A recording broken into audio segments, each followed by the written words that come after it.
Beberapa hari lalu kejadian lagi kasus pembunuhan sadis yang berujung mutilasi yang dilakuin di sekitaran Solo. Nah, supaya menolak lupa, gue mau ceritain beberapa kasus pembunuhan lain yang lebih terkenal di Indonesia, plus Jack the Ripper, si legendaris dari Inggris. Hello, gue Kinpra, jangan lupa baca description, oke? Kasus Dukun Ahmad Suraji. Dukun AS adalah seorang pembunuh berantai di Indonesia. Kasusnya melibatkan pembunuhan kejam terhadap 42 perempuan antara tahun 84 dan 94 di Deli Serdang, Sumatera Utara. AS mengklaim memiliki kekuatan supernatural dan menyebut dirinya sebagai dukun. Ia meyakinkan korban dan keluarga bahwa ia memiliki kemampuan untuk meningkatkan kekuatan spiritual, menyembuhkan penyakit, atau memecahkan masalah mereka.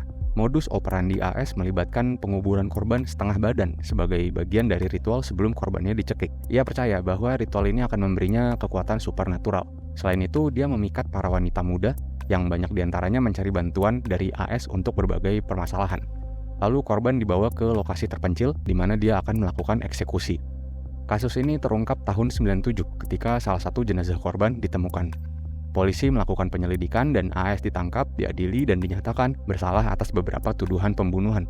Ia dijatuhi hukuman mati oleh Pengadilan Negeri Lubuk Pakam pada tanggal 27 April 97 dan dieksekusi tahun 2008. Kasusnya menarik perhatian media yang signifikan di Indonesia karena kekejaman dan klaim-klaim kekuatan supernatural yang terkait dengan tindakannya.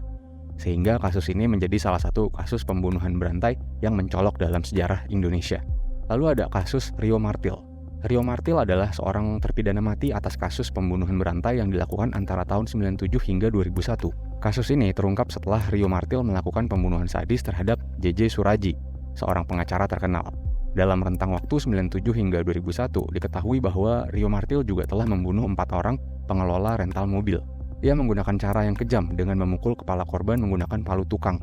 Bahkan setelah dipenjara, Rio melakukan pembunuhan terhadap teman satu selnya. Dan akhirnya dia dieksekusi mati pada tahun 2008. Lalu kasus Dukun Usep. Tubagus Yusuf Maulana atau Dukun Usep dijatuhi hukuman mati atas kasus pembunuhan berantai terhadap 8 orang. Dukun Usep memperoleh ketenaran sebagai seorang dukun yang mengklaim memiliki kemampuan supernatural, termasuk kemampuan untuk menggandakan uang. Namun di balik klaim-klaim tersebut, Usep melakukan pembunuhan secara sadis dengan tujuan menguasai uang korban-korbannya. Kasus ini terungkap dan Dukun Usep ditangkap setelah dilakukan penyelidikan. Usep diadili di Pengadilan Negeri Rangkas Bitung dan divonis hukuman mati pada 10 Maret 2008 dan eksekusi matinya dilakukan di tahun yang sama. Terus ada Rian Jombang. Nah, kasus Rian Jombang melibatkan seorang terpidana mati bernama Rian Jombang dengan nama asli Ferry Idam Henyansah. Dia terlibat dalam pembunuhan berantai terhadap sejumlah korban dalam rentang waktu 2006 hingga 2008. Kejahatannya terungkap setelah polisi menemukan potongan-potongan mayat dari salah satu korban bernama Heri Santoso di tahun 2008. Selain Heri Santoso, Rian juga melakukan pembunuhan terhadap 10 orang lainnya. Mayat para korban tersebut ditemukan terkubur di halaman belakang rumah orang tuanya, which is di Jombang. Rian Jombang menggunakan modus yang berbeda untuk setiap korban, diantaranya adalah penipuan, penculikan, atau penawaran pekerjaan palsu. Motif dibalik serangkaian pembunuhan ini diduga terkait dengan alasan ekonomi. Pada akhirnya, Rian diadili di Pengadilan Negeri Depok tahun 2009 dan divonis hukuman mati. Namun hingga saat ini, eksekusi mati terhadap Rian Jombang masih belum dilaksanakan. Terus ada kasus Wawon CS. Kasus ini mulai terungkap saat ditemukan 3 mayat sekeluarga di Bekasi. Mulanya ketiga mayat tersebut diduga keracunan, namun setelah ditelusuri, rupanya mereka diracun. Polisi pun menetapkan 3 orang tersangka, diantaranya yaitu Wawon Erawan alias Aki, Solihin alias Duloh, serta MDD Solehudin. Ketiga tersangka ini diketahui orang dekat dari para korban. Selain 3 korban di atas, polisi juga menemukan 4 korban lainnya di Cianjur. Meski demikian, polisi masih memerlukan identifikasi lebih lanjut. Terus mutilasi Solo. Nah, ini yang terbaru. Sang tersangka bernama Suyono yang lebih dikenal dengan nama Yono. Dia adalah pria berusia 50 tahun dan merupakan warga Laweyan, Kota Solo. Yono ditangkap setelah melakukan pembunuhan terhadap rekannya sendiri, Rohmadi aka Madun yang berusia 51 tahun. Yono kemudian melakukan mutilasi terhadap jasad korban dan membuangnya di beberapa anak sungai Bengawan Solo. Seorang polisi yang terlibat dalam kasus ini menjelaskan bahwa motif Yono pertama kali adalah sakit hati dan rasa kesal terhadap korban. Hal ini mendorongnya untuk melakukan pembunuhan dengan kejam, menggunakan pipa besi untuk memukul korban dan kemudian memotong tubuh menjadi beberapa bagian, lalu dimasukkan dalam 4 plastik yang berbeda. Berikutnya, kasus Sumanto. Sebenarnya ini kasus kanibal, bukan pembunuhan. Jadi kita akan cerita tentang Jack the Ripper, serial killer legendaris asal Inggris.